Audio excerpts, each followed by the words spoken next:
En 1977, lors de vacances à Bleu avec sa famille, Jane Gillespie tomba amoureuse du prince du petit royaume de Bâle. Leur histoire d'amour ressemblait à un conte de fées, bien qu'il y ait des différences notables d'origine et de culture. Depuis lors, ils se marièrent et Jane vécut à ses côtés dans un palais entouré de nombreux domestiques. Cependant, la vie dans le palais ne fut pas du tout comme dans un conte de fées. Après son mariage avec le prince, comment était la vie de Jane? Que s'est-il passé pour eux 45 ans plus tard? Et comment sont leurs enfants aujourd'hui?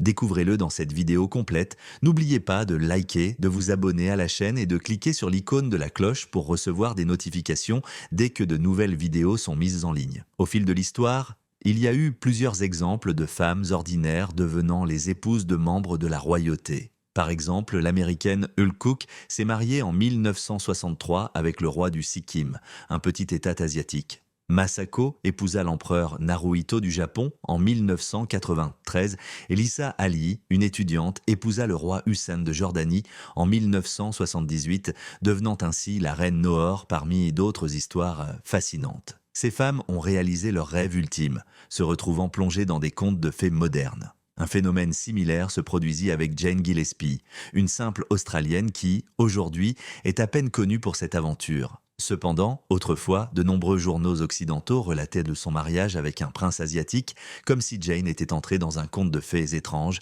s'installant dans un palais au paradis terrestre. Pourtant, pour Jane, tout n'était pas aussi magique qu'il n'y paraissait. Mais comment Jane rencontra-t-elle le prince ? Née en 1953 à Sydney, en Australie, Jane était la fille du colonel Rollo Gillespie, qui fut secrétaire privé du gouverneur de la Nouvelle-Galles du Sud jusqu'en 1974. Avant de se lancer dans des études en psychologie infantile, elle commença sa carrière en tant que professeure de maternelle. Passionnée par les voyages et la découverte de nouvelles cultures, en juin 1977, Jane et sa famille quittèrent Sydney pour des vacances de 2 semaines à Bâle, en Indonésie. À leur arrivée, ils séjournèrent dans un hôtel situé sur les terres du Palais Royal, propriété du beau-frère du prince Rak, le prince Rahaka. Ce prince, un jeune homme charismatique, appréciait rencontrer des visiteurs internationaux et discuter de la vie et de la culture de Bâle. Il rencontra Jane pendant leur séjour et ils tombèrent rapidement amoureux. Ils passèrent presque tous les jours ensemble, découvrant qu'ils avaient beaucoup en commun. Cependant, comme toutes les vacances, leur séjour prit fin et Jane et sa famille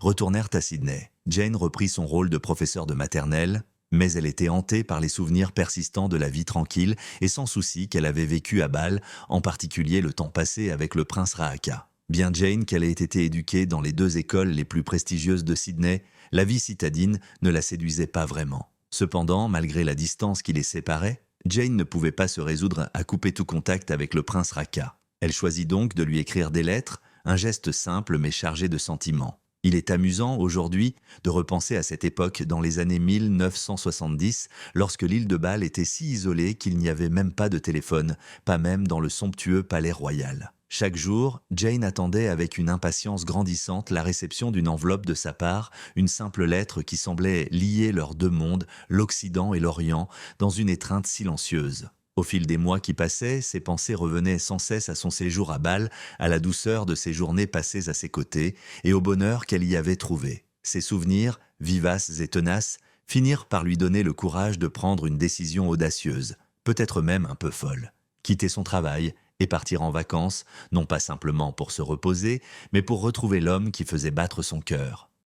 À son arrivée à Bâle, un accueil inattendu l'attendait. Le prince Rahaka, sans aucune hésitation, lui demanda sa main. Elle n'eut pas une seconde d'hésitation et répondit immédiatement par l'affirmative, emportée par l'intensité de leurs sentiments. Plus tard, Jane confia « Dès que je l'ai vu, c'était comme si nous ne nous étions jamais quittés. Il était évident que ce que nous vivions n'était pas une romance passagère, une simple aventure de vacances, c'était bien plus que cela. » Mais leur union, loin d'être accueillie avec enthousiasme, rencontra une vive opposition. Le prince Rahaka, héritier d'une longue tradition royale, était censé épouser une femme issue de son propre cercle royal, un mariage arrangé qui garantirait la pérennité des alliances familiales. La famille du prince, dans une tentative désespérée de le faire revenir à la raison, fit tout pour l'empêcher de convoler avec Jane. Ils allèrent jusqu'à prendre son passeport et à demander une enquête à Interpol pour vérifier sa légitimité. Ce processus de vérification, bien que gênant, se révéla finalement en faveur de Jane, son passé étant irréprochable. En mai 1978, contre toute attente,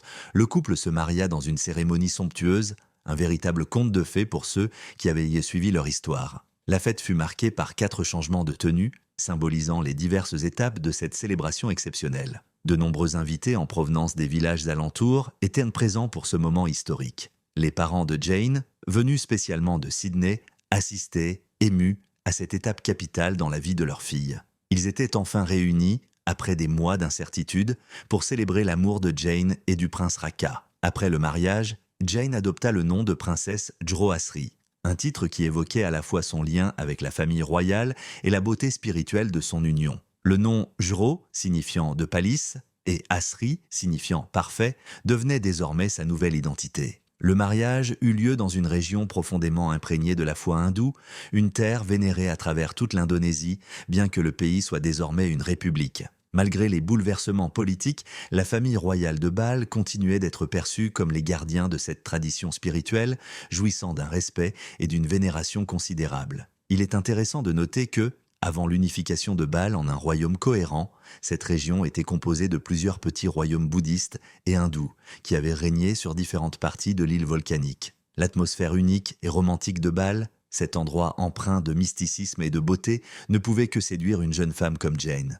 Mais la réalité de son nouveau quotidien la surprit et la bouleversa. Après le mariage, elle se retrouva dans un petit village où, bien que résidant dans un palais, la vie n'avait rien de princier. En 1978, même un palais pouvait manquer de commodités modernes telles que l'électricité ou de véritables installations sanitaires. Le lieu était beau, certes, mais la vie quotidienne y était rudimentaire. Des lampes à huile éclairaient les pièces, et il n'y avait ni eau courant, ni téléphone pour la relier au monde extérieur. Cette vie simple, mais aussi isolée, l'amena parfois à se sentir enfermée, comme piégée dans un univers éloigné de tout ce qu'elle connaissait. De plus, le prince Raka venait d'une famille où la polygamie était une tradition. Son propre père avait eu 10 épouses, et le prince Raka, en tant que fils cadet de la 10e femme, était dans la ligne de succession de cette pratique. Mais Jane, dans sa sagesse et sa fermeté, fit savoir à son mari qu'elle ne pourrait accepter de vivre dans une telle situation. Elle n'était pas prête à partager son amour avec d'autres femmes, et le prince Raka, respectueux de ses sentiments, accepta sa demande. Après 1 an de mariage, le couple accueillit leur premier enfant, un garçon nommé Max. Avant la naissance de leur 2e fils, Vegas, ils décidèrent de retourner à Sydney, souhaitant que leurs enfants puissent grandir dans les 2 cultures, celle de Bâle et celle de l'Australie, tout en ayant accès à une éducation de qualité dans leur pays d'origine. Pendant leur séjour à Sydney, le couple royal connut un moment de bonheur inattendu. Ils furent bénis avec la naissance d'une fille qu'ils nommèrent Maya. Bien que leur vie à Sydney fût remplie de nombreux moments précieux, une part d'eux se sentait toujours liée à Bâle. Les enfants, bien que grandissant en Australie, développaient une affection particulière pour l'île magique de Bâle. Même si la famille se rendait rarement à Bâle, les enfants préféraient l'ambiance et la tranquillité qui régnaient là-bas. Il faut dire que cet endroit, avec ses paysages à couper le souffle et son atmosphère spirituelle unique, avait un charme irrésistible qui se distinguait totalement de la vie citadine à Sydney. Le couple, dans un acte de dévouement et d'amour pour leurs enfants, avait fait un sacrifice profond, celui de renoncer à leur mode de vie royal. Ils choisirent de les élever en Australie, loin des dorures et des privilèges de la royauté, dans un environnement plus simple, plus libre. Le prince Raka, malgré son héritage royal, dut faire face à des réalités bien plus terre-à-terre. Pour subvenir aux besoins de sa famille et payer les factures, il travailla comme jardinier et serveur, des emplois qui, bien qu'humiliants pour un prince, étaient pour lui une nécessité et un acte de responsabilité. Ses journées étaient rythmées par un travail acharné, mais son cœur, lui, ne cessait de rêver du jour où il pourrait retourner à Bâle, sa terre natale. Après près de 12 ans passés à Sydney, où la famille dut s'adapter à un style de vie modeste et au climat d'un autre continent, le rêve devint réalité en 2011. La famille retourna enfin à Bâle, leur retour marquant un tournant dans leur histoire. C'est aussi en 2011 que le fils de la princesse Asri, Max, eut un moment marquant dans sa propre vie.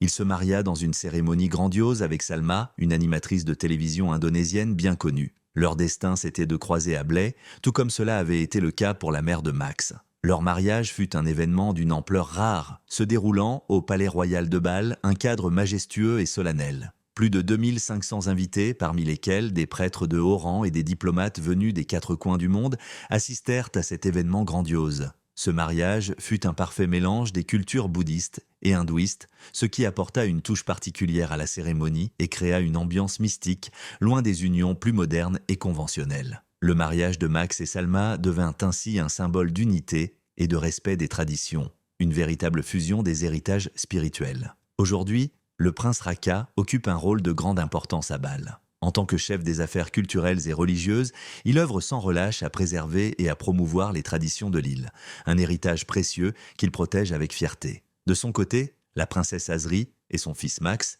gèrent avec succès un restaurant réputé, Bikou. Ce lieu est particulièrement apprécié des locaux et des touristes pour ses repas délicieux servis tout au long de la journée, mais c'est surtout pour ses fameuses séances de thé l'après-midi qu'il est célèbre.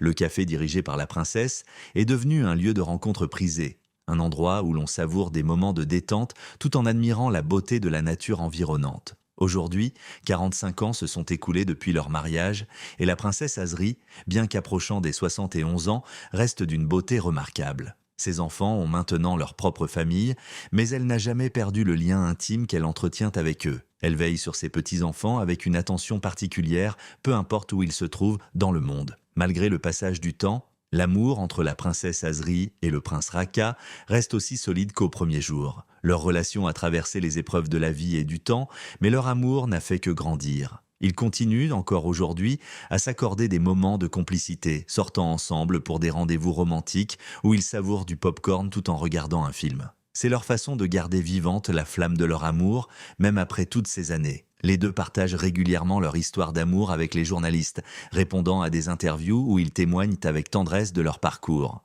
Bien que leur mariage ait connu un début tumultueux, Azri n'a jamais douté de la force de leur lien. Dès qu'elle a croisé le regard du prince Raka, elle a su, au fond de son cœur, qu'il était l'homme de sa vie. Et après toutes ces années, ce sentiment reste inchangé. Ils se sont choisis, et ce choix, fait avec conviction et amour, est resté le même à travers les décennies. Alors, qu'en pensez-vous de cette histoire d'amour exceptionnelle? C'est ainsi que se termine cette vidéo. Si vous avez aimé cette histoire et souhaitez découvrir d'autres récits similaires, n'oubliez pas de laisser un pouce en l'air ci-dessous pour montrer votre appréciation. Et si vous n'avez pas encore abonné à la chaîne, faites-le maintenant et activez la cloche de notification pour ne manquer aucune de mes vidéos chaque semaine. À très bientôt dans la prochaine vidéo où nous continuerons à partager des histoires inspirantes et émouvantes.